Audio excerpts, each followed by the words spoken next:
Sa ngalan ng Ama, ng Anak, at ng Espiritu Santo. Amen. Sumainyo ang Panginoon. At sumainyo rin. Mga kapatid, aminin natin ang ating mga kasalanan upang tayo maging marapat gumanap sa banal na pagdiriwang. Inaamin ko sa makapangyarihang Diyos at sa inyo, mga kapatid, na lubha akong nagkasala sa isip, sa salita at sa gawa, at sa aking pagkukulang.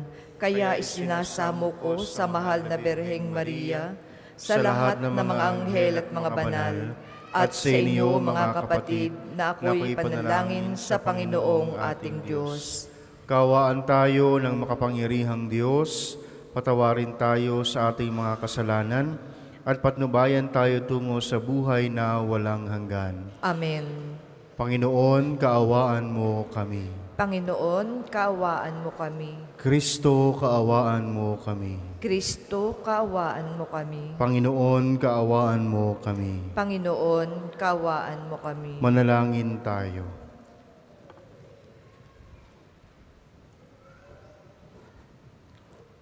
Ama naming makapangyarihan, itinakda mong ang lahat ng mga utos mo ay mauwi sa pag-ibig sa iyo at sa kapwa-tao.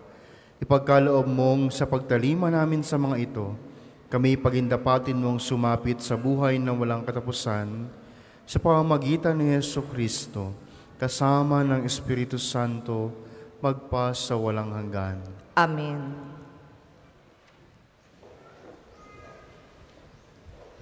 Pagbasa mula sa aklat ng mga kawikaan.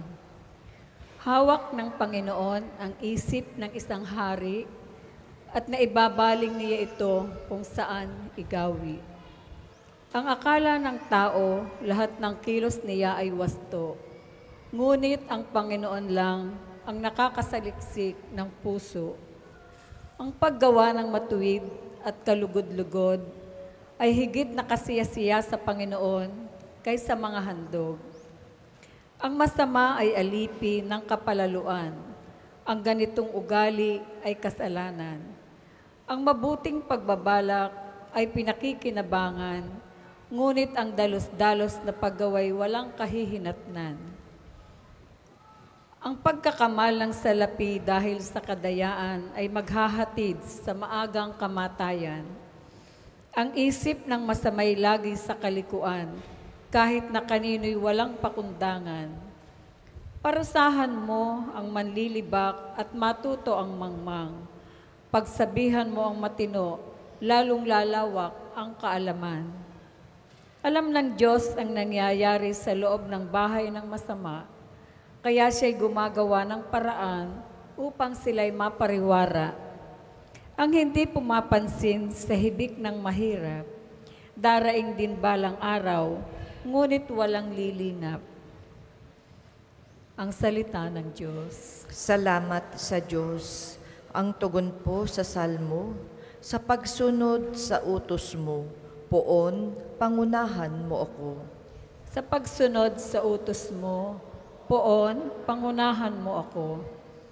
Mapalad ang mga taong malinis ang pamumuhay, ayon sa utos ng poon, ang gawain araw-araw. Sa pagsunod sa utos mo, poon, pangunahan mo ako. Ang lingkod mo ay turuang masunod ang kautusan. Sa utos mong mapang-akit, ako na may mag-aaral. Sa pagsunod sa utos mo, poon, pangunahan mo ako. Ang pasiya ko sa sarili, ako'y maging masunurin. Sa batas mo, ang pansin ko ay doon ko ibabaling. Sa pagsunod sa utos mo, poon, pangunahan mo ako. Ituro mo ang batas mo't sisikapin kong masunod. Buong puso't iingat at susundin ng buong lugod. Sa pagsunod sa utos mo, poon, pangunahan mo ako. Sa pagsunod sa utos mo, ako iyong pangunahan. Sa utos mo'y naroroon ang ligayang inaasam. Sa pagsunod sa utos mo, poon, pangunahan mo ako. Lagi akong tatalima sa bigay mong kautusan. Susundin ko ang utos mo habang ako'y nabubuhay. Sa pagsunod sa utos mo, poon, pangunahan mo ako. Magsitayo po ang lahat.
Sumainyo ang Panginoon. At sumainyo rin. Ang mabuting balita ng Panginoon ayon kay San Lucas. Papuri sa iyo, Panginoon. Noong panahong iyon, dumating ang ina at mga kapatid ni Jesus. Ngunit, hindi sila makalapit dahil sa dami ng tao. May nagsabi sa kaniya, "Nasa labas po ang inyong ina at mga kapatid. Ibig nilang makipagkita sa inyo." Ngunit sinabi ni Jesus, "Ang mga nakikinig ng salita ng Diyos at tumutupad nito, ang siya kong ina at mga kapatid." Ang mabuting balita ng Panginoon. Pinupuri ka namin, Panginoong Hesukristo. Magandang hapon po sa inyong lahat, mga kapatid. Ang ating mga kahilingan, pagkapagaling sa ating mga sakit, sa pamamagitan ng panalangin ng ating patron, Santo Padre Pio, naway ipagkaloob sa inyo ng Diyos. At gayon din, naway kayo nakapanalangin sa inyong pagbisita sa pambansang dambanang ito upang mas lumalim pa ang inyong relasyon sa Diyos, maging maayos ang ugnayan ninyo sa inyong kapwa. Ang pamilya ay isa sa mahalagang tao sa ating buhay, no? Dito natin nakikilala ang isang tao, kung saan siya galing at kung anong ugali o pagkatao ang meron siya. Kapag nalaman natin kung anong klaseng pamilya meron ang isang tao, agad-agad meron tayong judgment. Agad-agad meron tayong may masasabi agad tayo doon sa taong ito. Mayaman ito sila. Magagaling ito sila. Kapag nabanggit kung sino yung pamilya ng taong tinutukoy natin, meron agad tayong masasabi o meron agad tayong judgment sa isang tao. Sa Ebanghelyo, ang ina at kapatid ng ating Panginoon ay gusto makipagkita sa Kanya. Pero dahil sa dami ng tao, nahirapan silang lumapit sa ating Panginoon. At sino yung binanggit ng ating Panginoon? Sino raw yung ina at mga kapatid niya? Ang taong nakikinig sa salita ng Diyos at tumutupad nito. Alam po ninyo, tayong lahat ay bahagi ng angkan ng Diyos. Tayo ay pamilya ng Diyos. Sa sakramento ng binyag, pinapaalala sa atin, binigyan tayo ng karapatan na maging mga anak ng Diyos sa pamamagitan ng sakramento ng binyag. Tayo naging isang pamilya sa pamamagitan ng sakramentong ito. At kapag sinabing pamilya ng Diyos, ibig sabihin, namumuhay sa kabutihan, namumuhay sa kabanalan, tumatalima sa mga paanayan ng Diyos na maging maayos ang pamumuhay bilang Kanyang mga anak. So, yun yung ating identity sa madaling salita. Pag sinabing pamilya, meron tayong sinasabi nating identity. Doon natin makikilala kung sino o anong ugali meron ng isang tao. So mga kapatid, nabanggit ng ating Panginoon na ang sino mang taong nakikinig at tumutupad sa salita ng Diyos ay kaniyang ina at mga kapatid. Kaya mahalaga yung pakikinig ng salita ng Diyos. Okay? Mahalaga ang pagtupad sa salita ng Diyos. Mahalaga ng salita ng Diyos nakikita sa ating pagkatao. Kaya po, sa ating mga maliliit na pagsusumikap, sa ating maliliit na efforts, bago tayo magsimba, ano yung dapat yung ating gawin? Inaasahan tayo na kahit papaano ay nabasa na natin kung anong ebanghelyo para sa araw na ito. Available na ang salita ng Diyos sa internet. Tayo na lamang yung may problema kapag yung salita ng Diyos hindi pa natin nabasa bago tayo magsimba, bago tayo magtungo sa simbahan. Tayo na lamang yung may problema. Lagi nating hawak yung ating cellphone. Pwede nating hanapin. Ano ba yung ebanghelyo ngayong araw? Para ngayon pa lamang ako'y makapagnilay na. Ano ba yung ebanghelyo ngayong araw? Para ngayon pa lamang ay maangkin ko na ang salita ng Diyos. Maisabuhay ko na ang salita ng Diyos. Pangalawang punto, dapat sa pamilya nagsisimula ang pagsasabuhay ng salita ng Diyos. Ibig sabihin, pangalawa lamang yung sa parokya na kayo magsisimba. Sa pamilya pa lamang na pag-uusapan na ang kahalagahan ng pakikinig ng salita ng Diyos. Kasi kung minsan, kung ano yung pinakamahirap i-evangelize, yung pamilya natin mismo. Kahit tayo araw-araw o linggo-linggo nagsisimba, sino yung mga hindi nagsisimba? Mga kamag-anak natin. Sila yung mahirap akitin o ayain sa simbahan para makapakinig ng salita ng Diyos.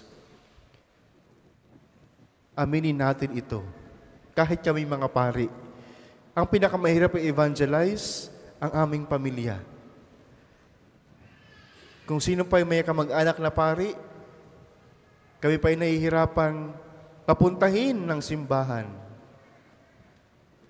Sa halip na sana'y nagiging halimbawa sila ng pakikinig ng salita ng Diyos. Yun yung mga bagay na nakalulungkot.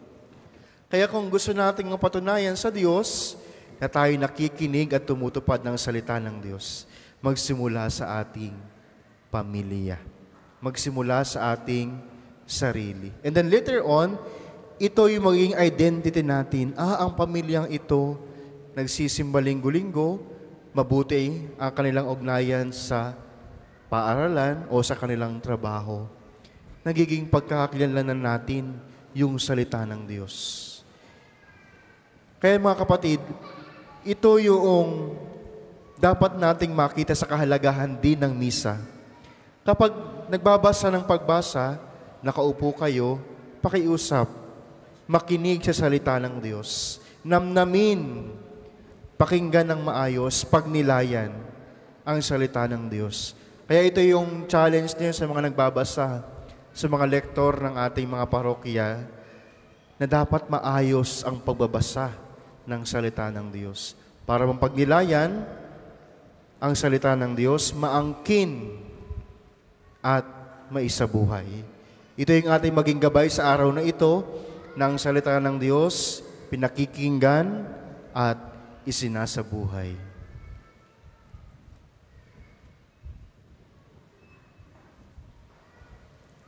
Para po sa mga maghahandog ng sobre, pakihulog na lamang po sa buslo.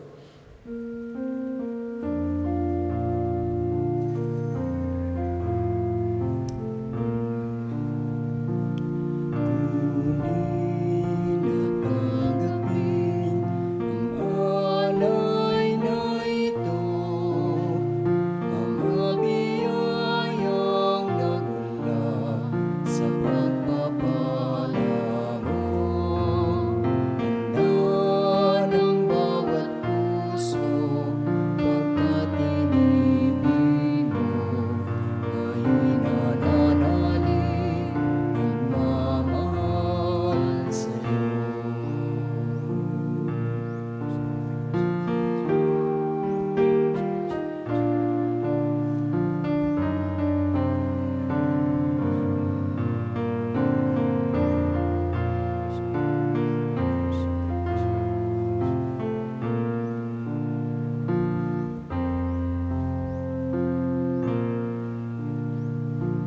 Magsitayo po ang lahat.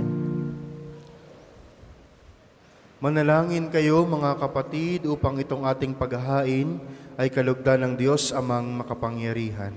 Tanggapin nawa ng Panginoon itong paghahain sa iyong mga kamay, sa kapurihan niya at karangalan, sa ating kapakinabangan at sa buong sambayan niyang banal.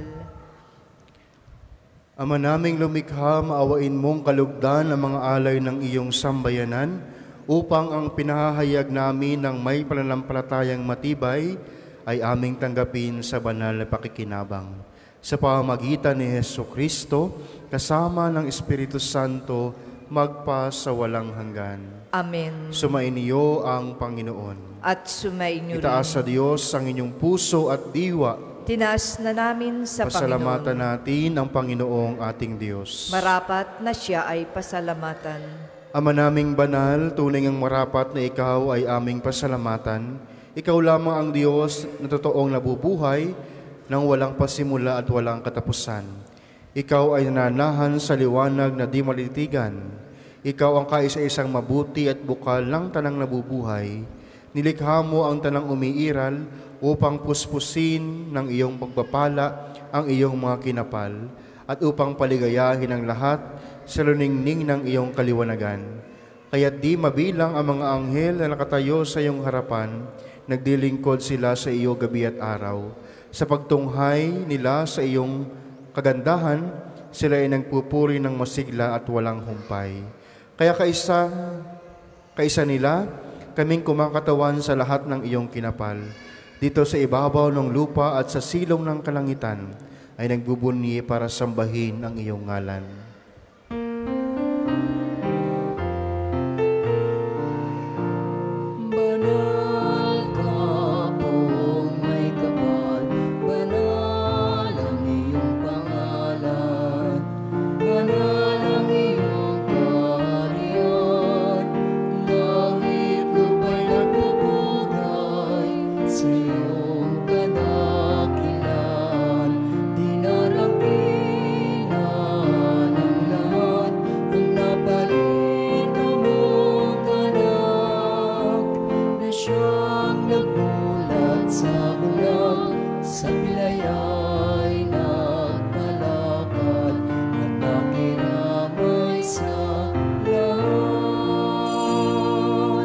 Kung hindi po kayang lumuhod, ay manatili pong nakatayo ng may paggalang. Amang banal, nagpapasalamat kami sa iyong kadakilaan, karunungan at pagmamahal na nababakas sa lahat ng iyong kinapal. Nilikha mo ang tao ng iyong kalarawan, ipinamahala mo sa kaniya ang sanlibutan upang pangasiwaan ang lahat ng nilikha mo bilang paglilingkod sa iyo. Noong ikaw ay talikdan ng tao, sa pagsaway niya sa pagmamahal mo, hindi mo siya pinabayaang panaigan ng kamatayan, buong awa mong tinutulungan ang naghahanap sa iyo upang ikaw ay matagpuan.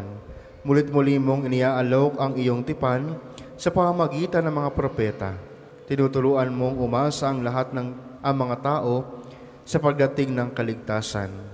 Amang banal, ngayon na lamang pag-ibig mo sa sanlibutan, kaya noong dumating ang panahon ng kaganapan, isinugo mo sa amin ang iyong bugtong na anak bilang tagapagligtas. Nagkatawang tao siya lalang ng Espiritu Santo. Pinanganak ni Santa Mariang Birhen, tumulad siya sa aming pamumuhay sa lahat ng bagay, maliban sa paggawa ng kasalanan. Sa mga dukha, ipinangaral niya ang mabuting balita. Sa mga napipiit, ipinahayag niyang sila'y lalaya. Sa mga nahapis, inihatid niya ang galak at tuwa. Upang kanyang sundin ang loob mo, nagpakasakit siya hanggang sa mamatay. Sa kanyang muling pagkabuhay, nilupig niya ang kamatayan at binigyan kami ng bagong buhay, upang kami naman ay huwag nang mamuhay para sa sarili lamang, kundi para sa Kanya na namatay at muling nabuhay.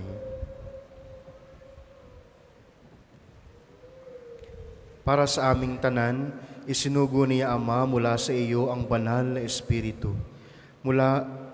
Ito ang unang bunga na nahandog mo sa mga sumasampalataya upang sa pag-ibigay kaganapan sa gawaing sinisimula ng anak ng tao, malubos ang kabanalan ng lahat ng tao. Ama, isinasamo naming pakabanalin mo isang banal na espiritu ang mga handog na ito upang maging katawan at dugo ng aming Panginoong Heso Kristo. Sa pagdiriwang namin ang dakilang misteryong ito na kaniyang inihabilin sa amin bilang tipan na walang hanggan. Ama naming banal, noong dumating ang panahon upang parangalan mo ang iyong anak, kaniyang ipinakita na mahal niya ang kanyang mga tagasunod na nasa sanlibutan. At ngayon ipakikita niya kung hanggang saan ang kanyang pag-ibig sa kanila.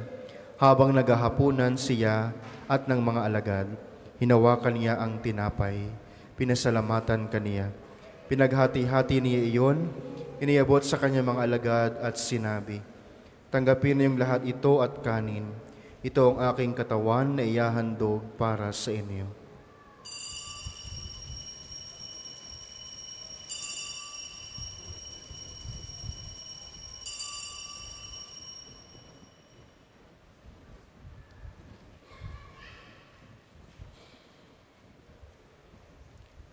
Gayon din naman, hinawakan niya ang kalis, muli kaniyang pinasalamatan. Iniabot niya ang kalis sa kanyang mga alagad at sinabi, "Tanggapin niyong lahat ito at inumin. Ito ang kalis ng aking dugo ng bago at walang hanggang tipan. Ang aking dugo na ibubuhos para sa inyo at para sa lahat. Sa ikapagpapatawad ng mga kasalanan, gawin ninyo ito sa pag-alaala sa akin."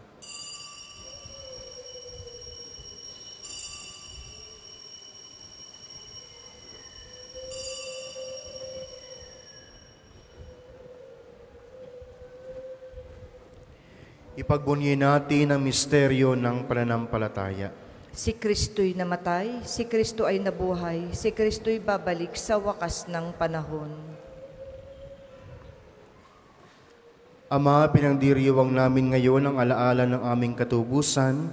Ginugunita namin ang pagkamatay ni Kristo, ang kanyang pagpanaog sa kinaroroonan ng mga yumao, ang kanyang pagkabuhay, pag-akyat at pagluklok sa iyong kanan. Ngayon ay hinihintay namin ang dakilang araw ng pagpapahayag niya sa gitna ng kanyang kalingningan. Kaya't inihahandog namin sa iyo ang kanyang katawan at dugo, ang haing kalugod-lugod sa iyo at nagliligtas ng mundo. Ama, tunghayan mong handog na ito na ipinagkatiwala mo sa iyong simbahan, sa iyong kagandahang loob, marapatin mong sa aming pagsasalo-salo sa isang tinapay at kalis na ito. Kaming pinagbuklod ng Espiritu Santo bilang isang katawan ay maging buhay na handog ng pagpupuri sa iyong kadakilaan kay Kristo. Ama, alalahanin mo ang lahat ng pinatutungkulan namin ng paghahandog na ito. Ang iyong lingkod na si Papa Francisco, ang aming Obispo Gilbert, ang tanang mga obispo at buong kaparian, ang lahat ng naririto ngayon at ang buong mong sambayanan, at ang lahat ng tao na pawang tapat at wagas sa paghahanap sa iyo. Alalahanin mo rin ang lahat ng yumao sa kapayapaan ni Kristo at ang lahat ng pumanaw, na may pananampalatayang ikaw lamang ang nakakaalam. Amang maawain, loobin mong kaming iyong mga anak ay magkamit ng pamanang langit. Makapiling nawa kami ng Ina ng Diyos, ang Mahal na Birheng Maria, at ang mga apostol, at ang lahat ng mga banal. Sa iyong kaharian, kaisa ng tanang kinapal na ligtas na sa kasalanan at kamatayan, kami ay magpupuri sa iyo sa pamamagitan ng aming Panginoong Heso Kristo na siyang pinagdaraanan ng bawat kaloob mo sa aming kabutihan. Sa pamamagitan ni Kristo kasama niya at sa Kaniya, ang lahat ng parangal at papuri ay sa iyo, Diyos Amang makapangyarihan, kasama ng Espiritu Santo, magpa sa walang hanggan. Amen, amen, amen. Magsitayo po ang lahat. Sa tagubilin ng nakagaling na utos at turo ni Jesus na Panginoon natin at Diyos, ipahayag natin ang lakas loob.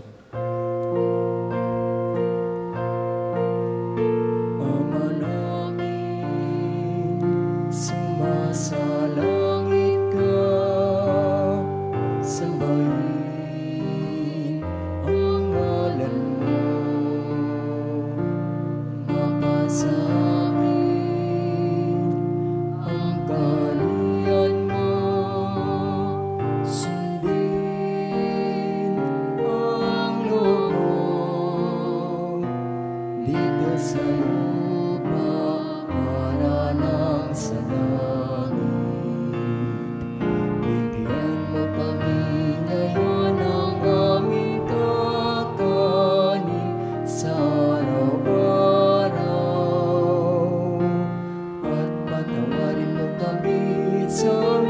sala para ng magpapatawad namin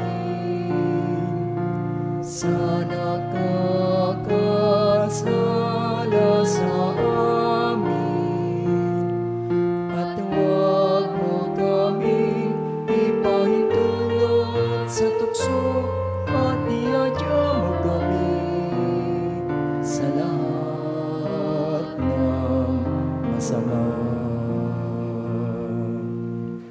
Hinihiling namin kami adya sa lahat ng masama, pagkalooban ng kapayapaan araw-araw, iligtas sa kasalanan, at ilayo sa lahat ng kapahamakan, samantalang aming pinanabikan ang dakilang araw ng pagpapahayag ng tagapagligtas naming si Jesucristo.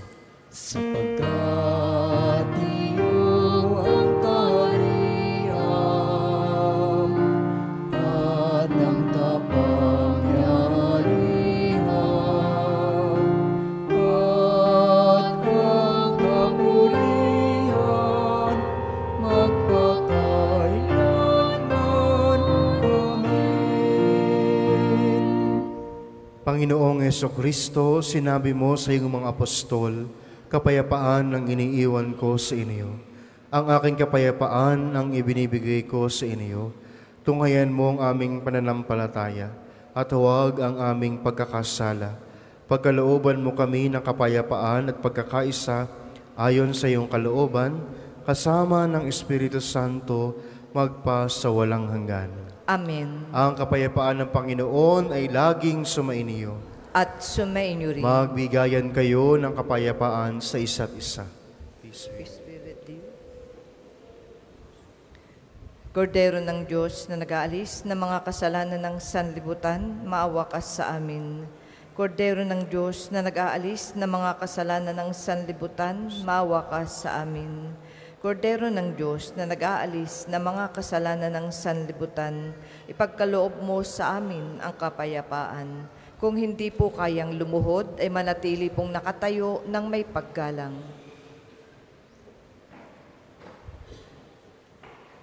Ito ang kordero ng Diyos, ito ang nag-aalis ng kasalanan ng sanlibutan. Mapalad ang mga inaanayahan sa kaniyang piging. Panginoon, hindi ako karapat-dapat na magpatuloy sa iyo, ngunit sa isang salita mo lamang ay gagaling na ako.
pasanin.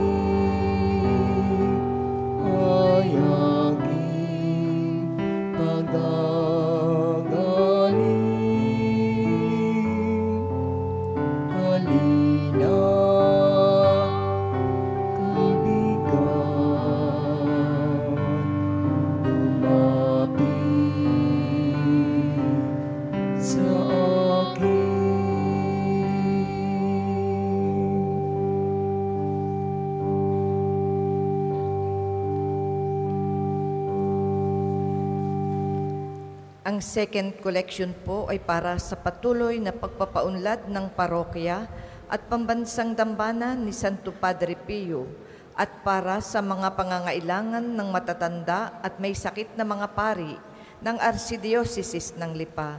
Salamat po sa inyong handog.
Tayo po ay magsitayo.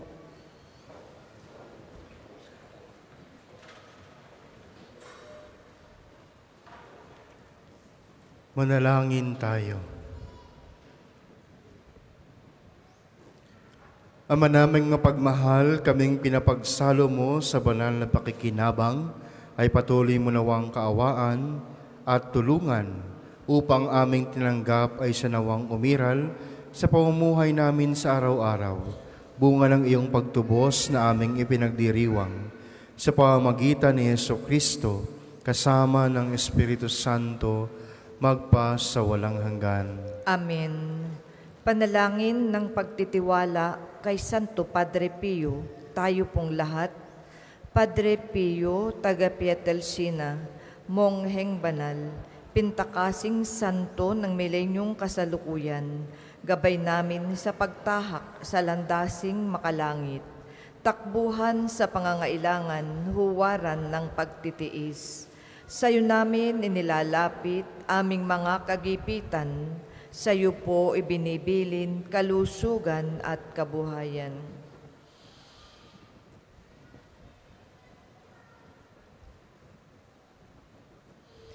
Di man karapat-dapat kami po ay pagbigyan, bendisyonan at basbasan, maging ganap sa buhay. Lumayo nawa kami, umiwas sa kasalanan, lumapit lagi sa Diyos, maging matatag at matibay. Sa mabuting balita ng pagliligtas, turuan mo kami nawa. Sa tuwina ay makinig, magnilay at sumampalataya. Amin pong pakiusap itong mga kahilingan, puso ay nagsisisi, nagtitikang taimtiman, di na muling magkasala, sunod lagi sa Diyos Amang, kaisa ng Espiritu at ni Jesus na tagapamagitan. Amen. Ang lahat po ay magsiupo para po sa mga patalastas. Una, sa inyong pagdalaw sa pambansang dambana, mangyaring pakaingatan ang inyong mga personal na gamit. Hangad namin ang isang matiwasay at maayos na pagbisita sa National Shrine. Ikatlo, sa darating na January 2025 ay susuportahan ng Pambansang Dambana ang gaganaping 129th Plenary Assembly ng Catholic Bishops' Conference of the Philippines o CBCP dito sa Archdiocese ng Lipa. Bahagi ng paghahanda para sa mahalagang pagdiriwang na ito ng mga obispo ng Pilipinas, kami po ay kumakatok sa inyong mabubuting puso upang matugunan ang mga pinansyal na pangangailangan. Meron pong mga sobre na ipinamimigay ang ating mga tagapaglingkod para sa inyong mga handog na lubos nating pasasalamatan. Ang inyong tulong at panalangin ay malaking bahagi sa pagtatagumpay ng pagpupulong na ito. Maraming salamat po. Ang susunod pong banal na misa ay sa ganap na 2 ng hapon. Maraming salamat po at mangyaring panatilihin natin ang kalinisan, katahimikan at diwa ng pananalangin sa loob at labas ng ating mga simbahan. Magsitayo na po ang lahat para sa pagbabasbas ng religious articles. Mga kapatid, manalangin tayo sa Diyos Amang makapangyarihan upang tayo ay maging kawangis ni Kristo sa taimtim na pagdalangin sa tulong ng mga larawan at mga dasalan. Pakilabas po ang inyong mga religious articles. O Panginoong Diyos, Ikaw ang bukal ng lahat ng magpapala at biyaya. Ibuhos mo ang iyong bendisyon sa mga gamit na ito sa pananalangin na nagpapaalaala ng iyong kabutihan, kabanalan at pagmamahal sa amin, upang ang lahat ng dumulog at magdasal gamit ang mga ito ay magtamo ng iyong awa at biyaya. Loobin mong tularan nila ang kabanalan at aral ng Panginoon at ng mga santo magpas sa walang hanggan. Amen. Ama namin, sumasalangit ka, sambahin ng ngalan mo, mapasa amin ang kaharian mo, sundin ang loob mo dito sa lupa para nang sa langit. Bigyan mo kami ngayon ng aming kakanin sa araw-araw at patawarin mo kami sa aming mga sala para ng pagpapatawad namin sa nagkakasala sa amin. At huwag mo kaming ipahintulot sa tukso at iadya mo kami sa lahat ng masama. Amen. Aba, Ginoong Maria, napupuno ka ng grasya. Ang Panginoong Diyos ay sumasa iyo. Bukod kang pinagpala sa babaeng lahat, at pinagpala naman ang iyong anak na si Jesus. Santa Maria, Ina ng Diyos, panalangin mo kaming makasalanan, ngayon at kung kami mamamatay. Amen. Luwalhati sa Ama, sa Anak, at sa Espiritu Santo, kaparan nung una ngayon at magpasawalang hanggan. Amen. Ama namin, sumasalangit ka, sambahin ng ngalan mo, mapasa amin ang kaharian mo, sundin ng loob mo dito sa lupa para nang sa langit. Bigyan mo kami ngayon ng aming kakanin sa araw-araw at patawarin mo kami sa aming mga sala para ng pagpapatawad namin sa nagkakasala sa amin. At huwag mo kaming ipahintulot sa tukso at iadya mo kami sa lahat ng masama. Amen. Aba, Ginoong Maria, napupuno ka ng grasya. Ang Panginoong Diyos ay sumasa iyo. Bukod kang pinagpala sa babaeng lahat, at pinagpala naman ang iyong anak na si Jesus. Santa Maria, Ina ng Diyos, panalangin mo kaming makasalanan, ngayon at kung kami mamamatay. Amen. Luwalhati sa Ama, sa Anak, at sa Espiritu Santo, kaparan nung una ngayon, at magpasawalang hanggan. Amen.